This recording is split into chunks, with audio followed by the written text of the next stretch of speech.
എത്ര കാലമായി ഞാനൊരു വീഡിയോ എടുത്തിട്ട്, അതുകൊണ്ട് ഞാൻ എങ്ങോട്ട് നോക്കണം എന്ന് പോലും എനിക്കറിയത്തില്ല. ഇന്നെന്താ സംഭവം എന്ന് വെച്ച് കഴിഞ്ഞാൽ ഞാനിവിടെ ഒരു അമ്പലത്തിൽ പോവാണ് കേട്ടോ. ഞാൻ സത്യം പറഞ്ഞാൽ എല്ലാവരും വിചാരിക്കും ഞാൻ ബാംഗ്ലൂർ വന്നിട്ട് ഏറ്റവും കൂടുതൽ എക്സ്പ്ലോർ ചെയ്തിട്ടുള്ളത് പാർട്ടി, പബ്, ബാർ ഒക്കെയാണെന്ന്. പക്ഷെ അല്ല ഗൈസ്, ഞാൻ ഇവിടെ വന്നു കഴിഞ്ഞിട്ട് ഭയങ്കരമായിട്ട് അമ്പലങ്ങളിൽ വിസിറ്റ് ചെയ്യാനാണ്. അപ്പോൾ നമ്മൾ പറഞ്ഞു തന്നത് അമ്പലങ്ങളിൽ പോകലാണ് എൻ്റെ മെയിൻ പരിപാടി. അപ്പോൾ ഇന്ന് ഞാൻ ഒരു അമ്പലം കണ്ടുപിടിച്ചിട്ടുണ്ട്. നമ്മളുടെ ബാംഗ്ലൂരിൽ രാഗിഗുഡ എന്നാണ് തോന്നുന്നു പറയുന്നത്. ആ ഒരു സ്ഥലത്ത് ഒരു അമ്പലം, ഒരു ആഞ്ജനേയ, അതായത് ഹനുമാൻ സ്വാമിയുടെ ഒരു ടെമ്പിള് പോവാന്ന് വെച്ചു. അപ്പം ഞാൻ ഓർത്ത് നിങ്ങളെ കാണിക്കാമെന്ന്, കാരണം കുറേ നാളായി ഞാനൊരു വീഡിയോ യൂട്യൂബിൽ ഇട്ടിട്ട്. അപ്പോൾ നമുക്ക് പോവാം. ഞാൻ മാക്സിമം വീഡിയോ ഷൂട്ട് ചെയ്യാം, കാരണം ഇന്ന് എനിക്ക് വേറെ പണിയൊന്നുമില്ല. അപ്പോൾ ഞാൻ ഓർത്തു ഓക്കെ, അപ്പോൾ നമുക്ക് പോയാലോ. ഞാനിപ്പോൾ കുളിച്ച് റെഡിയായി. ഇന്ന് ഞായറാഴ്ചയാണ് കേട്ടോ. ഞായറാഴ്ചയായിട്ട് വെറുതെ ചടഞ്ഞു കൂടിയിരുന്നാൽ മടിച്ചാവും ഞാൻ. ഇപ്പോൾ ഒരു മഴക്കോളും ഉണ്ട് ചെറുതായിട്ട്. അപ്പോൾ നമുക്ക് പോവാം. അത് കഴിഞ്ഞിട്ട് ഞാൻ വിചാരിച്ചു, എൻ്റെ ഒരു ഫ്രണ്ടുണ്ട്, അപ്പോൾ ഞാനും അവനും കൂടെയാണ് പോണത്. അപ്പോൾ ഞാൻ ഓർത്തു തിരിച്ച് വരാൻ നേരം നമുക്ക് ഡിന്നർ പുറത്തുനിന്ന് കഴിക്കാമെന്ന് വെച്ചു. ഹെയർ സ്റ്റൈൽ കുറച്ച് മാറ്റാനുണ്ട്. അപ്പം ഡിന്നർ എന്തൊക്കെയാടാ ഞാൻ പറയുന്നത്? ഞാൻ ഒരു കാര്യം പറഞ്ഞിട്ട് വേറെ കാര്യം പറയുന്നു. അയ്യോ, ഒറ്റമൈനെ പാസ്. ഓക്കെ, അപ്പോൾ ഞാൻ ഓർത്തു പുറത്തുനിന്ന് ലഞ്ച് കഴിക്കാം, ഡിന്നർ കഴിക്കാമെന്ന് വിചാരിച്ച്. അപ്പം ഞാൻ അതും കൂടെ നിങ്ങളെ കാണിക്കാം. അപ്പം ശരി, കാണാം. നിങ്ങളോട് സംസാരിച്ചിട്ട് ഞാൻ അവിടെ ഇവിടെ ഇങ്ങനെ കറങ്ങി തിരിഞ്ഞ് നടന്നു. എനിക്ക് ക്യാമറ ആംഗിളൊക്കെ പിടിച്ചിട്ട് കുറേ നാളായതുകൊണ്ട് എൻ്റെ മുഖത്ത് ഇങ്ങനെ ആയിരിക്കും ഇരിക്കുന്നത്. അപ്പോൾ ഞാനിപ്പോൾ ലിഫ്റ്റിൽ കയറി താഴോട്ട് പോവുകയാണ് കേട്ടോ. പിജിയിലാ. പണ്ടത്തെ കണക്ക് ഒരുങ്ങാനൊന്നും ഒരു താല്പര്യം ഇല്ലെന്നേ, അതുകൊണ്ട് ഇങ്ങനെ ഇരിക്കണം. എനിക്ക് ഇഷ്ടപ്പെട്ടില്ലെന്ന് ഒരുങ്ങിയത്. താമസിച്ച് നേരത്തെ കയറണ്ടേ. അപ്പം ശരി. കാലാവസ്ഥയുടെ കടക്കുപോക്കൊക്കെ അനുസരിച്ച് ഞാൻ വിചാരിക്കുന്നത് എന്താണെന്ന് വെച്ച് കഴിഞ്ഞാൽ ഇപ്പം മഴ പെയ്യുമെന്നാണ് തോന്നുന്നത്. മഴ പെയ്താൽ എന്ത് ചെയ്യും? പിന്നെ ലേറ്റാവും. അപ്പോൾ നമ്മൾ എന്താ ചെയ്യേണ്ടത്? പെട്ടെന്ന് പോകണം. അപ്പോൾ ശരി, അങ്ങനെ നമ്മൾ ടെമ്പിളിലെത്തി കേട്ടോ. നമ്മൾ കുറേ ചുറ്റി കറങ്ങിയിട്ടാണ് എത്തിയത്. ഇതാണ് ഇവിടുത്തെ ടെമ്പിൾ. ഇത് അത്യാവശ്യം ഫേമസ് ആയിട്ടുള്ള ടെമ്പിളാട്ടോ. ഇത് ഹനുമാൻ്റെ അമ്പലമാണ്. പക്ഷെ നമ്മൾ കുറച്ച് നേരത്തെ ആണോ വന്നതെന്ന് ഒരു സംശയം. ഐ തിങ്ക് നമ്മൾ നേരത്തെയാണ് വന്നത്, കാരണം എനിക്ക് നേരത്തെ വന്നാൽ എനിക്ക് നേരത്തെ തിരിച്ചു പോകാൻ പറ്റത്തുള്ളൂ. അതേപോലെ തന്നെ ഇന്ന് ഞായറാഴ്ചയാണ്, ഇന്ന് തിരക്കായിരിക്കും. അപ്പോൾ അങ്ങനെ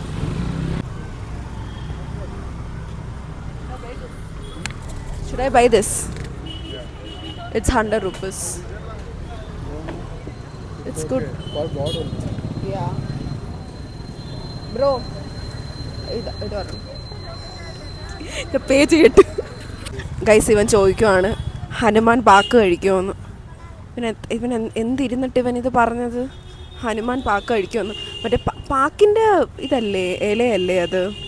ഞാനിവിടെ ചെരുപ്പ് കൊടുക്കട്ടെ. ഇത് എൻ്റെ കൂടെ വർക്ക് ചെയ്യുന്ന എംപ്ലോയിയാ. Say hi to my blog. Hi. അമ്പലത്തിൽ വന്നിട്ടാണ് ഈ പരിപാടിയൊക്കെ. ഇവിടെയാണ് നമ്മൾ ചെരുപ്പിടുന്നത്. ഞാൻ അന്ന് കണ്ടപ്പോൾ അതിൽ കൂടെ വെള്ളം വരുമായിരുന്നു. ഞാൻ വന്നതോടെ വെള്ളവും ഇല്ലാണ്ടായെന്ന് തോന്നുന്നു. വ്ലോഗ് എടുക്കുമോ? ഇത് ഞാൻ മേടിച്ചതാണ് കേട്ടോ. എൻ്റെ വല്ലാത്ത ആംഗിളുകളാണ് എൻ്റെത്. Say hi. ഇവൻ കന്യാകുമാരി എന്നാ, നമ്മളെ സ്വന്തം ആളാണ്. നമ്മൾ തൊട്ടടുത്ത് കിടക്കുന്ന ആളാണ്. ഇവിടെ ചെരുപ്പ് ഇട്. ഇനി ഞാനൊന്ന് സംസാരിക്കൂല കേട്ടോ, കാരണം അമ്പലത്തിൽ ഒന്ന് സംസാരിക്കുന്നത് എങ്ങനെയാണ്? അടക്കമൊതുക്കമുള്ള കുട്ടിയല്ലേ ഞാൻ വോയിസ് ഓവർ കൊടുക്കാം, അതെങ്ങനെയുണ്ട്? പക്ഷെ വോയിസ് ഓവർ പണിയാണ് ഗൈസ്. പണി എടുത്തിട്ടുള്ള ഒരു പരിപാടിക്കും എനിക്കിഷ്ടമല്ല.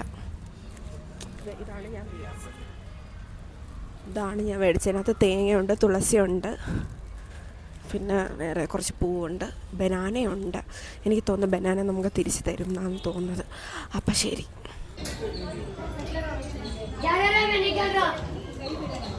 ഹനുമാൻ സ്വാമിയുടെ അമ്പലമാണെങ്കിൽ നമ്മൾ ഫസ്റ്റ് വന്ന് ഗണപതിനെയും പിന്നെ ശിവനെയൊക്കെ തൊഴുതിട്ടാണ് നമ്മൾ മുകളിൽ കയറുന്നത്. നമ്മളിങ്ങനെ കുറേ സ്റ്റെപ്പ് കയറണം കേട്ടോ. അങ്ങനെ നമ്മൾ രണ്ടും തൊഴുത് കഴിഞ്ഞ് ഞാനിവിടെ വന്നപ്പോഴാണ് ഒരു കാര്യം മനസ്സിലാക്കുന്നത്. ക്ലയൻറ്റിൻ്റെ ഒരു വീഡിയോ പോസ്റ്റ് ചെയ്തില്ല. എന്തൊരു ജീവിതമാണെന്ന് ആലോചിക്കുക. ഞാനിവിടെ സമാധാനമായിട്ടിരിക്കുമ്പോഴാണ് പെട്ടെന്ന് എനിക്കത് ഓർമ്മ വന്നത്. ഞാൻ പിന്നെ പേടച്ചടിച്ച് ഇപ്പം അങ്ങ് പോസ്റ്റ് ചെയ്തു. ഇവൻ വന്നത് കാര്യം കാരണം ഇവനാണ് എനിക്ക് ഇത് പോസ്റ്റർ ഉണ്ടാക്കി തരുന്നത്. അവനിത് പോസ്റ്റർ ഉണ്ടാക്കുന്ന എന്തൊരു ജീവിതമാണ് ഞങ്ങളുടേത്. വെന്തില്ല.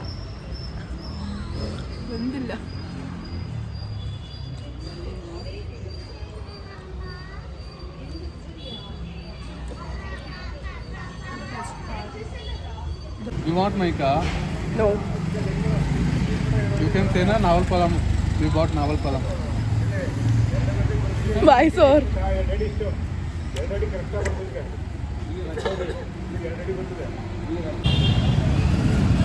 After seeing everything, I will really getting hungry.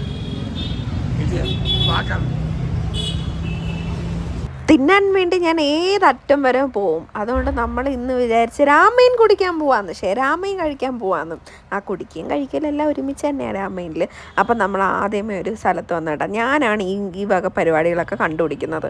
അങ്ങനെ ഞാനും അവനും കൂടെ വന്നു. പക്ഷേ ഈ സ്ഥലത്തല്ലായിരുന്നു കേട്ടോ, വേറൊരു സ്ഥലത്തായിരുന്നു. അങ്ങനെ നമ്മൾ ആ സ്ഥലം കണ്ടുപിടിച്ച് അവിടെ ചെന്നിട്ട് ആ രാമേൻ എക്സ്പ്രസ് എന്ന് പറയും. നമ്മൾ ഒരു രാമേനെ കഴിച്ചോളൂ. ഒരൊറ്റ രാമേൻ മേടിച്ചു. ഇതാണ് രാമേൻ. നമ്മൾ പിന്നെ കോഴിമുട്ടയ്ക്കൊക്കെ എക്സ്ട്രാ 20 രൂപ കൊടുക്കണം. പക്ഷേ ഈ സാധനം ഉണ്ടല്ലേ, നമ്മൾ പനിക്കൊക്കെ കുടിച്ചു കഴിഞ്ഞാൽ അടിപൊളിയായിരിക്കും. നമ്മൾ മേടിച്ചത് കിംചി രാമേനാണ്. കിംചി അത് മറ്റേ നമ്മളുടെ ജപ്പാനിലെ അച്ചാറാണ് കിംചി. അപ്പോൾ അത് ഓൾറെഡി സ്പൈസിയാണ്. നമുക്ക് അത് പോരാൻ നമ്മൾ പിന്നെ സ്പൈസി മേടിച്ച്. അതായത് നമ്മളെ ലക്ഷ്യം എന്ന് വെച്ച് കഴിഞ്ഞാൽ പിറ്റേ ദിവസം നമ്മൾ വാഷ്റൂമിൽ പോകുമ്പോൾ നമ്മൾ അറിയണം തലേന്ന് നമ്മൾ രാമേനാന്ന് കുടിച്ചതെന്ന്. അപ്പോൾ ആ മാതിരി ഭയങ്കര എരിയായിരുന്നു. അത് ഒരു രസം ഉണ്ടായിരുന്നു. അതായത് നമ്മൾ തൊണ്ടയൊക്കെ നമ്മളെ വിളിക്കും, മതിയടി നിർത്തടി, എൻ്റെ തൊണ്ട അടിച്ച് പോവാറായിടി എന്ന് പറയും ഈ തൊണ്ട. ആ മാതിരിയായിരുന്നു. ആദ്യത്തെ ഒരു സിപ്പ് കുടിച്ചപ്പോൾ ഞാൻ വെച്ചത് എന്ത് കാടി വെള്ളമാണ്. പക്ഷെ ഉണ്ടല്ലേ, രണ്ടാമത്തെ സിപ്പ് മുതൽ എൻ്റെ പൊന്നളിയാ അടിപൊളി സാധനമായിരുന്നു. ഇതെന്താണ് ഞാൻ ഇങ്ങനെ വെച്ചേക്കുന്നത്, എൻ്റെ തല കാണാൻ വയ്യല്ലോ ഭഗവാനെ. അപ്പോഴാണ് ഞാൻ അവിടെ വെച്ച് ലിട്ടി ചോഹ കണ്ടത്. ലിട്ടി ചോഹ ഇന്നാണ് ഈ സാധനത്തിൻ്റെ പേര്. ഇത് മറ്റേ നമ്മളെ ഗോതമ്പുണ്ടയും കിഴങ്ങറിയും എന്നൊക്കെ പറയാം. നമുക്ക് അതേപോലെ ഇരിക്കും. ഇത് നമ്മളെ ബീഹാറി ഡിഷാണ് കേട്ടോ. ഞാൻ പഞ്ചാബിൽ ചെന്നിട്ട് ആദ്യം കഴിച്ച നോർത്ത് ഇന്ത്യൻ ഡിഷാണ് ഈ ലിട്ടി ചോഹ. ഇത് ഇവർ മുക്കുന്നത് നെയ്ക്കകത്താണ്.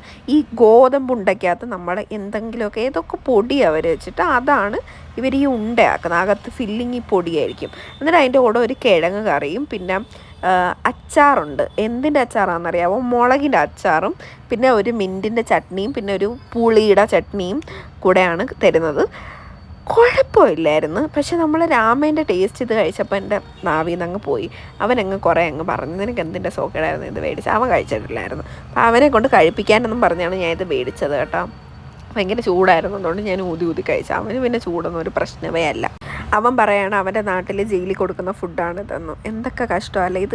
അവനെ ഞാൻ ഒന്ന് നോർത്ത് ഇന്ത്യ വരെ കൊണ്ടുവന്ന് പറഞ്ഞിട്ടാണ് അത് ഞാൻ ലിട്ടി ചോഹ മേടിച്ചു കൊടുത്തത്. സത്യം പറഞ്ഞു കഴിഞ്ഞാൽ എനിക്ക് വലുതായിട്ട് ഇഷ്ടപ്പെട്ടൊന്നുമില്ല. കാരണം എൻ്റെ ഫ്രണ്ട് അവൻ ആദ്യമായിട്ട് എൻ്റെ അടുത്ത് പറഞ്ഞത്, എടി വാടി നമുക്കൊരു ഫുഡ് കഴിക്കാൻ പോകാമെന്ന് പറഞ്ഞിട്ട് ആദ്യത്തെ ദിവസം ഞാൻ ആ കോളേജിൽ പോയിട്ട് ആദ്യത്തെ ദിവസം അവനിത് പറഞ്ഞത്. ഞാൻ അവൻ്റെ കൂടെ ഫുഡായതുകൊണ്ട് എന്നെ കിഡ്നാപ്പ് ചെയ്തുകൊണ്ട് പോയാലും ഞാൻ ഫുഡിനാണെങ്കിൽ വേണമെങ്കിൽ പോകും. അപ്പോൾ അവൻ പറഞ്ഞ് പോവാന്ന് പറഞ്ഞപ്പോൾ ഞാൻ പറഞ്ഞ ഓക്കെ. അങ്ങനെ പോയി കഴിച്ചൊരു സ്ഥലമാണ് ഈ ലിട്ടി ചോഹ. അത് സ്ട്രീറ്റ് ഫുഡായിരുന്നു കേട്ടോ. നമ്മളുടെ കോളേജിൻ്റെ അടുത്ത് തന്നെ ഉള്ളതായിരുന്നു. സത്യം പറഞ്ഞാൽ എനിക്ക് ഈ ഭാഗ്യമൊക്കെ കിട്ടി ഈ മാതിരി സാധനമൊക്കെ കഴിക്കാനായിട്ട്. ലിട്ടി ചോഹ കഴിക്കാൻ പോയാൽ ഞാൻ മിസ്റ്റർ DIY കണ്ടിട്ട് അങ്ങോട്ട് കയറാമെന്ന് വിചാരിച്ചു. ഈ പ്രാവശ്യം ഞാൻ ഒന്നും മേടിക്കത്തില്ല എന്നും പറഞ്ഞിട്ടാണ് കേട്ടോ കയറിയത്. ഇങ്ങനത്തെ കടകളിലെ ഏറ്റവും വലിയ പ്രശ്നം എന്താണെന്ന് പറയട്ടെ, അൺനെസസറി ആയിട്ടുള്ള ലൈഫിൽ ഒട്ടും ആവശ്യമില്ലാത്ത കുറച്ച് കാര്യങ്ങൾ കാണും. ഇത് കാണുമ്പോൾ എനിക്ക് അങ്ങ് ഇളകും, എനിക്ക് മേടിക്കാൻ തോന്നും ഈ വക സാധനങ്ങൾ. ഇത് കണ്ട ഇതൊരു പേനയാണ് കേട്ടോ.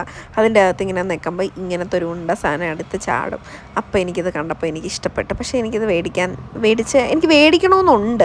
പക്ഷേ എനിക്ക് അറിയാം ചുമ്മാ പൈസ ഞാൻ എഴുതാറ് പോലുമില്ല. പിന്നെ പേന പോലും മേടിച്ചിട്ട് കാര്യമില്ല. പിന്നെ ഇത് മേടിച്ചിട്ട് ഞാൻ എവിടെയെങ്കിലും കൊണ്ടുവന്ന് വെക്കും, മറന്നു പോകും. അതൊക്കെയാണ് നടക്കുന്നത്.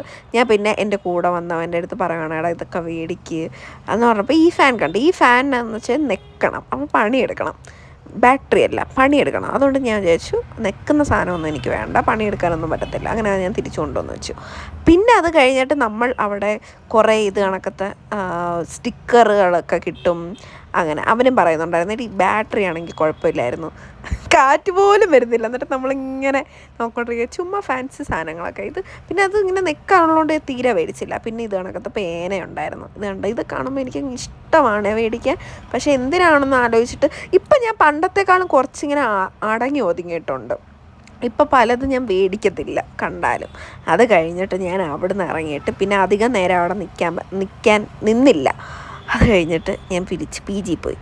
നേരത്തെ കണ്ട സംഭവങ്ങൾ അമ്പലങ്ങളിൽ പോയൊക്കെ 2 ആഴ്ചയ്ക്ക് മുന്നേ നടന്നതാണ് കേട്ടോ. ഇന്ന് ഞാൻ ചിക്പേട്ടി പോയിട്ടുണ്ടായിരുന്നു. ബാംഗ്ലൂരിലുള്ള ആർക്കറിയാം, ബാംഗ്ലൂർ ഭയങ്കര ഫേമസ് ആണ് ചിക്പേട്ട്, മല്ലേശ്വരം, കൊമേഴ്ഷ്യൽ സ്ട്രീറ്റ്, ശിവാജി നഗർ, ജയാനഗർ അങ്ങനത്തെ ഷോപ്പിംഗ് സ്ഥലത്ത്. ഞാൻ ഇന്നോർത്തു ചിക്പേട്ടി പോവാന്ന് കേട്ടോ. പക്ഷേ എൻ്റെ മറ്റേ മെട്രോയിലാണ് ഞാൻ വന്നത്. മെട്രോയിൽ വരാൻ നേരം ഫ്രണ്ട്സ് വിളിച്ച് ഞാൻ മെട്രോയിലൊന്നും ഷൂട്ട് ചെയ്യാൻ പറ്റിയില്ല. അങ്ങനെ ഞാൻ വേണ്ട ഈ ഒരു കട കണ്ടുപിടിച്ച കേട്ടോ. എൻ്റെ പൊന്നെ, എന്ത് കിടില ചുരിദാർ പീസുകളാണെന്നറിയോ. ഹോൾസെയിൽ കടയാണ്. പിന്നെ ഞാൻ അവിടെ സംസാരിച്ച് കുറച്ച് റീറ്റെയിലായിട്ട് കുറച്ച് സാധനം മേടിക്കും. ഇതാണ് ആ ചേട്ടൻ കേട്ടോ. ഈ ചേട്ടന് നമുക്കൊന്നും മറ്റേ അമ്മ ഇടയ്ക്ക് വിളിച്ചിട്ട് എടി നീ അങ്ങനെ പറയടി, നീ ഇങ്ങനെ പറയടി എന്ന് അമ്മ ഇടയ്ക്ക് പറയുന്നുണ്ടായിരുന്നു. പക്ഷേ ആ ചേട്ടന് നന്നായിട്ട് മലയാളം അറിയാം. അമ്മയ്ക്കത് പറഞ്ഞാൽ മനസ്സിലാവില്ല. അമ്മ പിന്നെയും പറയാം കുറച്ചും കൂടെ വില കുറച്ച് ചോദിക്കടി, കുറച്ചും കൂടെ വില കുറച്ച് ചോദിക്കടി.